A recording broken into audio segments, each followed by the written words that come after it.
ბათუმის პორტში მდგომ ამერიკულ სარაკეტო კრეისერზე წვრთნები ჩატარდა. ამერიკელმა მეზღვაურებმა ქართველ კოლეგებს ხომალდის შეპყრობის, განიარაღებისა და სხვა საბრძოლო ოპერაციების შესახებ თეორიული და პრაქტიკული გამოცდილება გაუზიარეს.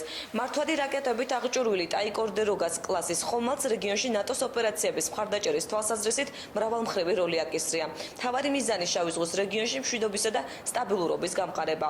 ხომალდი ველა გალფი ბათუმის აკვატორიას ხვალდატოვებს. ჩვენ ჩავატარეთ წვრთნები აბორდაჟის, დაკავებისა და ჩხრეკის ოპერაციების შესახებ. ეს სავარჯიშოები ჩვენს ქართველ კოლეგებს მისცემს საშუალებას სწორი ტაქტიკური მანევრები განახორციელონ. ველა გალფი ამერიკის მე-6 ფლოტის სამხედრო კრეისერია, ძალიან დიდი გემია. ხომალდზე 400-მდე მეზღვაურია, 2 ღუზა აქვს, ასევე 2 ვერტმფრენი. 5 თვეა ზღვაში ვართ. უსაფრთხოების გამტკიცებისთვის გემს დიდი შესაძლებლობები აქვს.